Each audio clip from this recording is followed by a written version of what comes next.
Hello friends. Tax update SCCPL में आपका स्वागत है। आज का हमारा टॉपिक है कि TDS का पेमेंट कब करना है, TDS का रिटर्न कब फाइल करना है। तीसरा, TDS अगर लेट डिडक्ट हुआ तो क्या लेट फी और इंटरेस्ट है। TDS अगर लेट पेमेंट हुआ तो क्या कॉन्सिक्वेंसेस है, और TDS का रिटर्न लेट फाइल करते हैं तो क्या है। तो आज हम 5 टॉपिक के में डिस्कशन करेंगे। पहला टॉपिक है कि TDS का पेमेंट कब करना है, मतलब चलन कब पे करना है। दूसरा टॉपिक है कि TDS का रिटर्न कब फाइल करना होता है। तीसरा है कि कोई अगर लेट डिडक्ट करता है तो उसको कितना अमाउंट ज़्यादा पे करना होता है। कोई अगर लेट डिपॉजिट करता है तो उसको कितना ज़्यादा पे करना पड़ता है। और कोई लेट रिटर्न फाइल करता है तो कितना ज़्यादा पे करना पड़ता है। तो बढ़ते हैं टॉपिक की ओर, स्टार्ट करते हैं। स्क्रीन को शेयर करते हैं। पहला टॉपिक है हमारा पेमेंट। ठीक है। तो अप्रैल से लेके फरवरी तक, मतलब जब भी आप TDS डिडक्ट करो, आपको उसको नेक्स्ट मंथ में 1 से 7 तारीख के अंदर डिपॉजिट कर देना है। 7th लास्ट डेट है और उसका चलन है चलन नंबर 281। और मार्च मंथ ऐसा मंथ है कि उसमें आपका TDS डिपॉजिट करने का डेट होता है 30th अप्रैल। तो ये पूरा 11 मंथ और ये 12 मंथ। तो ये हो गया पेमेंट का। दूसरा, TDS रिटर्न कब फाइल करना है। तो TDS रिटर्न के लिए क्वार्टरली हमें टोटल 4 क्वार्टर दिए जाते हैं। Q1, Q2, Q3 और Q4। पहला 3 क्वार्टर जो है वो क्वार्टर एंड होने के बाद लास्ट डेट 31st है, और लास्ट क्वार्टर है वो क्वार्टर एंड होने के बाद 2 मंथ है। तो यहाँ पे अप्रैल से जून का रिटर्न 31 जुलाई तक, मतलब 1 जुलाई से 31 जुलाई ऐसा। दूसरा, जुलाई से सितंबर तक का रिटर्न 31 अक्टूबर तक, मतलब 1 अक्टूबर से 31 अक्टूबर तक।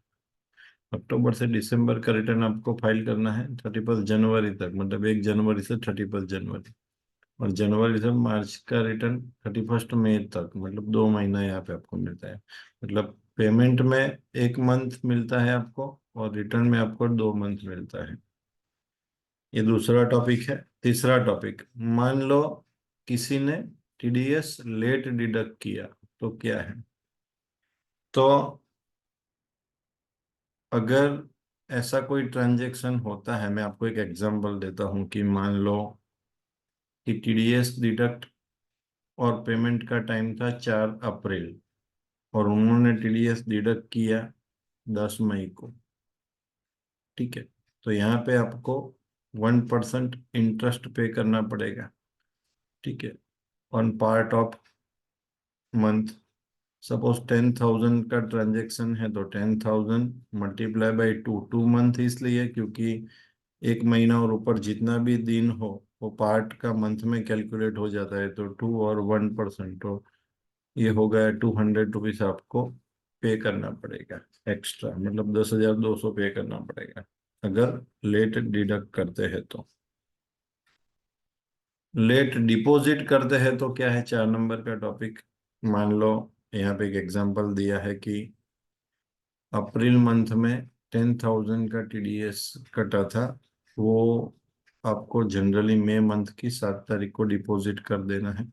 लेकिन इन्होंने 8 जून को डिपॉजिट किया, तो उसके ऊपर मतलब लेट जब डिपॉजिट करते हैं तो 1.5% पर मंथ इंटरेस्ट लगता है।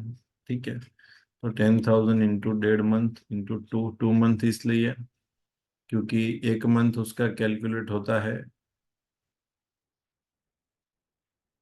अप्रैल का है तो 1 जून, हाँ अप्रैल का तो 1 मई से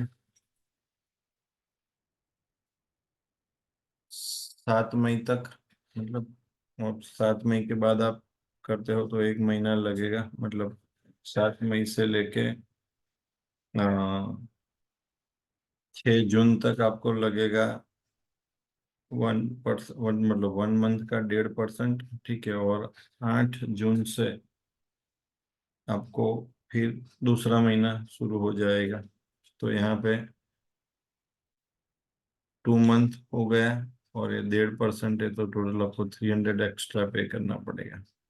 और कोई टीडीएस का रिटर्न लेट फाइल करता है, लेट फाइल करता है तो डेली का 200 रुपीज है लेट फीस। लेकिन एक और कंडीशन है कि टीडीएस के अमाउंट से ज्यादा का लेट फीस नहीं है। तो ये बहुत ही इम्पोर्टेंट था टीडीएस का पूरा कॉन्सेप्ट। और रिटर्न फाइल करने के लिए आप हमें मिले, हमारा एकेडमी को सर्च कीजिए। Thank you very much, have a nice day.